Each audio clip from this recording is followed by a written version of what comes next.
지문의 길이 자체는 엄청 길어 옛날에. 네. 그래서 이땐 저희가 타임어택이다. 맞아요. 흔히 이런 표현 썼죠. 시간의 문제다. 네, 그렇죠. 읽어내기만 하면 문제 풀 수는 있다. 근데 이제는 읽었는데 못 풀어. 두 명 중에 한 명. 읽었는데 무슨 말인지 몰라. 네, 그렇죠. 이게 문제인 거죠. 네, 그렇죠.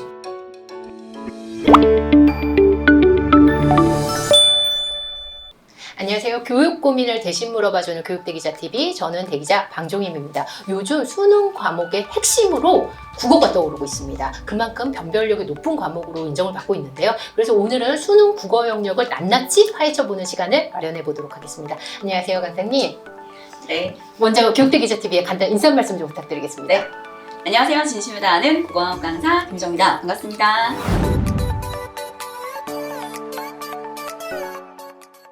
요즘에 상위권과 최상위권을 가르는 과목이자 중하위권 친구들이 가장 어려워하는 과목이 수학 말고 국어가 떠오르고 있는 것 같아요. 특히 이번에 며칠 전이었죠. 3월 학평에서 고1 국어 1등급 컷이 75점으로 떨어진 것 같아요. 첫째는 실제로 아이들이 국어를 많이 어려워하는 것 같긴 이렇게 체감이 돼요. 요즘 들어서요? 네. 근데 제가 생각한 이유는 한 3가지 정도 될 수 있을 것 같아요. 3가지요? 네네. 일단 제일 첫 번째는 저희 그런 얘기 되게 많이 하잖아요. 요즘 애들은 영상 세대야. 영상 세대.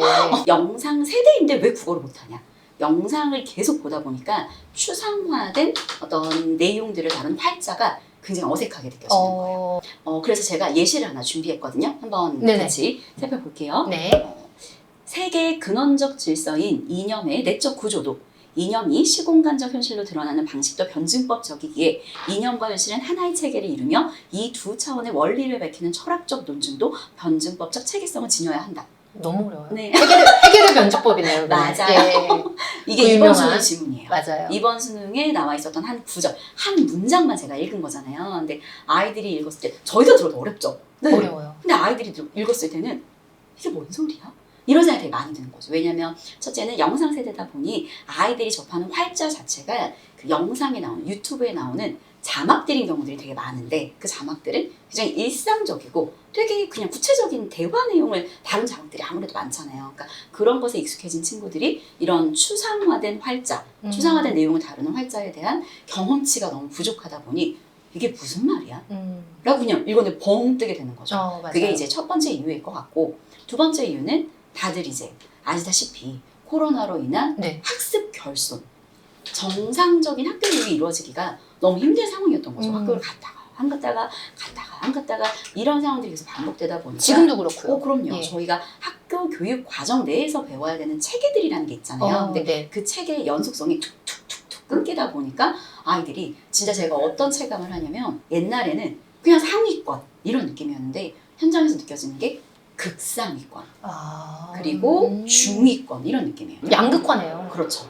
100점이 너무 많아. 코로나에도 상관없이 열심히 하는 애들은 그냥 열심히 하는 거고 나머지는 타격이 있었던 거죠. 그렇죠. 학교를 안 가니까 좀 이제 그렇긴 하지만 학원 가서 더 수능 공부를 열심히 막 하는 거죠. 그리고 이제 마지막 세 번째 이유는 조금 전에 제가 읽어드린 문장 저희가 들어도 이런 느낌이잖아요. 맞아요. 근데 이건 한 문장인데 그 전체가 이렇게 구성되어 있는 글을 아이들은 80분이라는 시간 내에 읽는 게 끝나는 게 아니죠. 읽고 또 문제를 풀어서 그 선지 5개 중에 가장 답인 아이를 골라야 되는 시험 자체가 어려워졌어요. 시험 자체가요?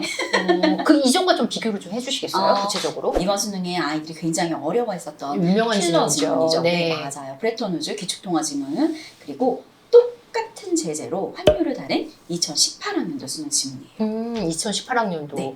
지금 보시면 2개의 지문의 길이만 한번 보실까요? 지문의 길이상으로 봤을 때는 2018이 훨씬 더 길거든요. 맞아요. 2018학년도 지문이 훨씬 길죠. 네. 지문의 길이가 되게 짧았어요. 그래서 아이들의 입장에는 읽었어 그냥 쭉 읽었는데 문제를 탁 풀려고 하는데 하고 문제가 안 풀리는 거예요.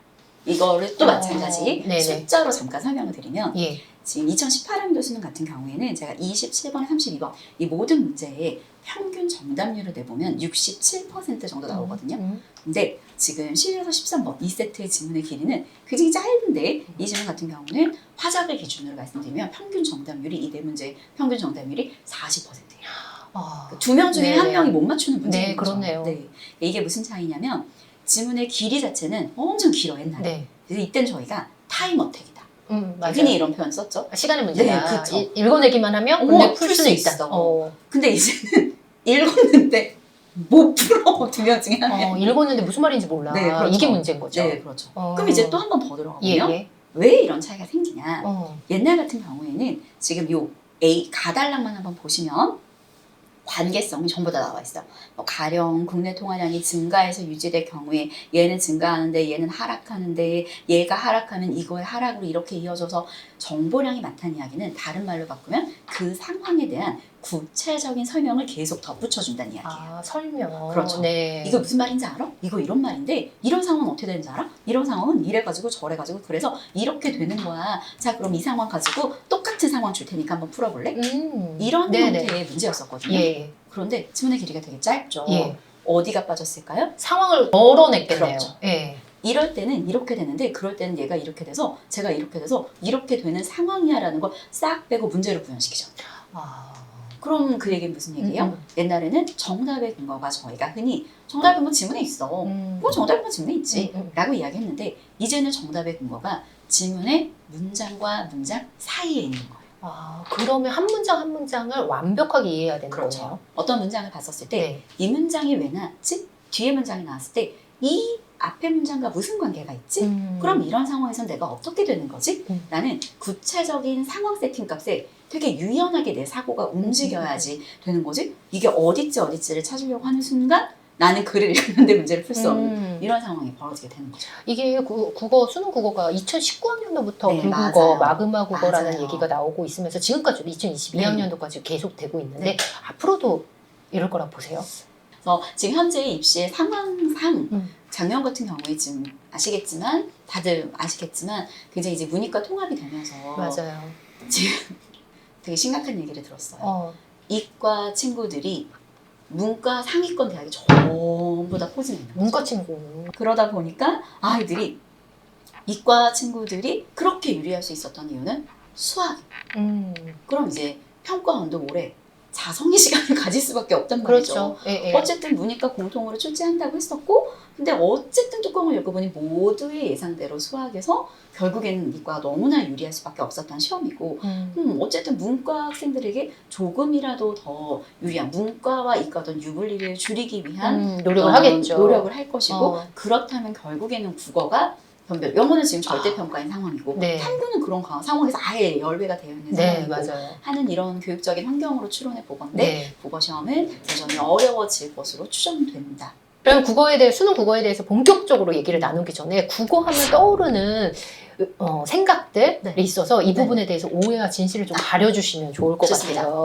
국어 같은 경우에는 이제 국어머리라고 얘기를 맞아요. 할 만큼 국어는 어느 정도 타고나야 되지 않나. 똑같은 한국어인데 읽는 네. 부분에서 어떤 친구는 잘 읽고 어떤 친구는 못 네. 읽는 게 이게 국어머리 타고난 부분이 어느 정도 작용하는 거 아니냐 이런 의견이 있거든요. 이거에 대해서 어떻게 생각하세요? 당연하죠. 원래 타고 태어날 때 아니 얼굴이 굉장히 예쁜 쟤는 저희가 모든 타고 태어나는 탤런트는 당연히 있는 거라고 생각을 해요.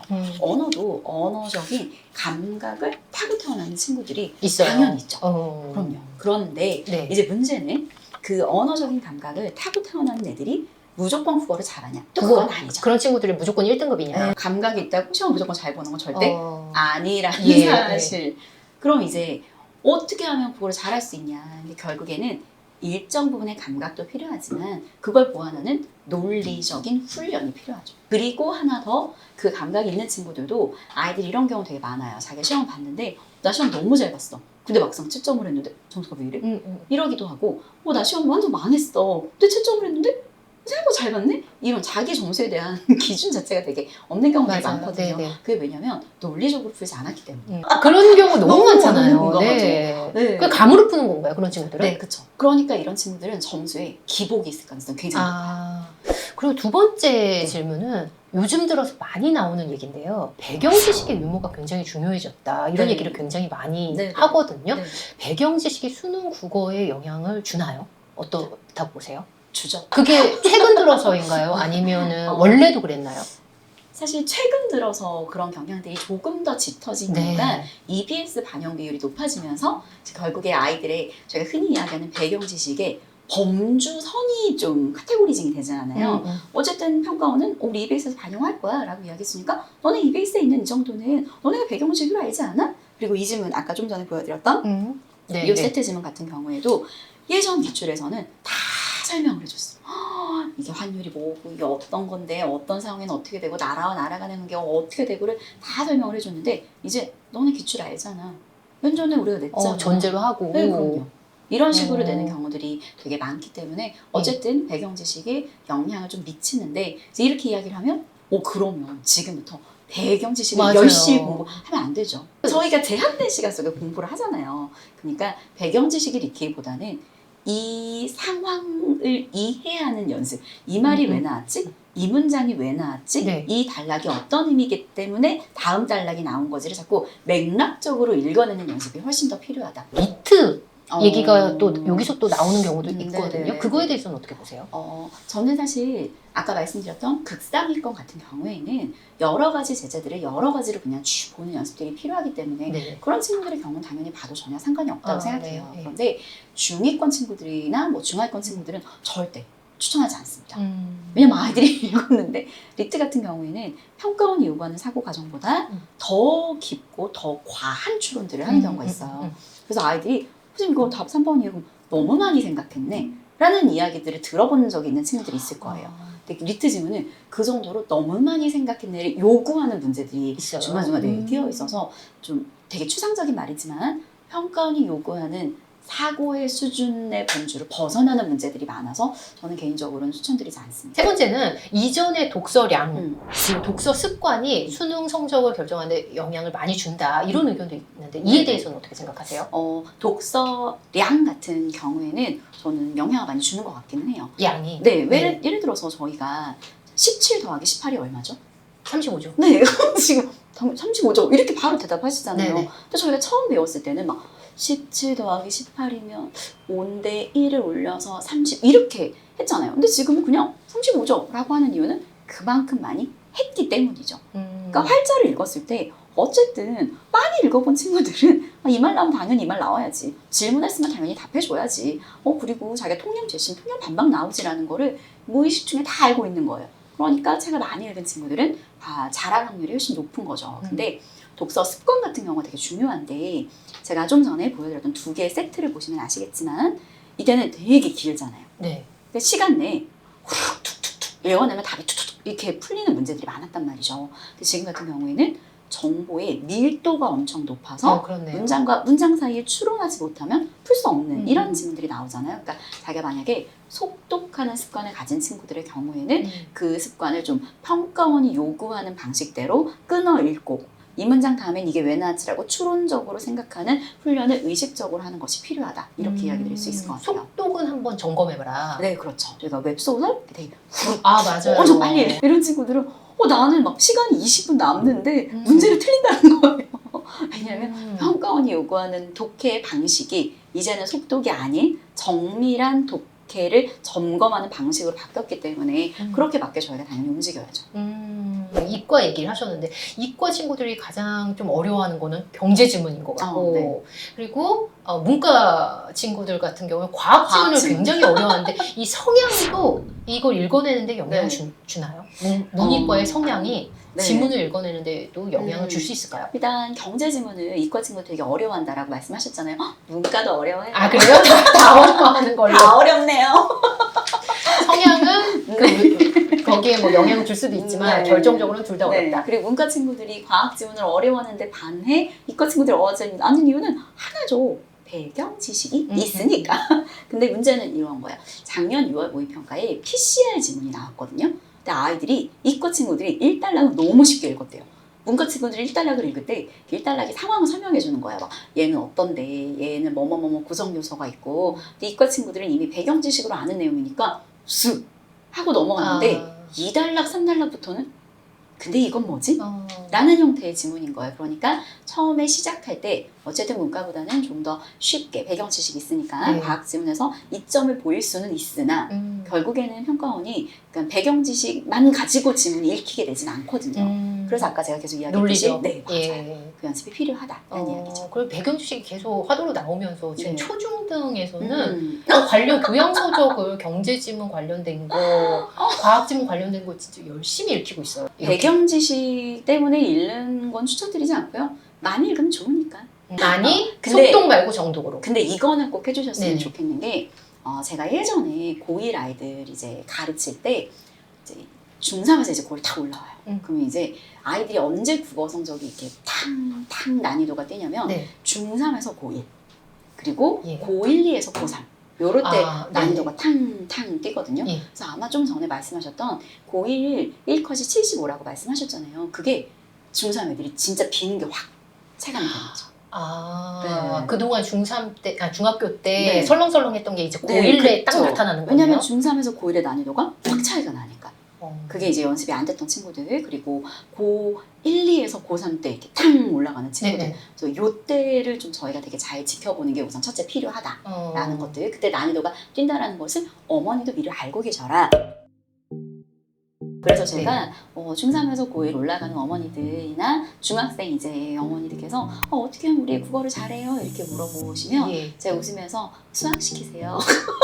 우선 첫째 얘기예요. 수학이요? 왜냐면 수학의 논리적인 사고 체계가 바탕이 되면 결국에 국어는 잘하게 되거든요. 대기자 TV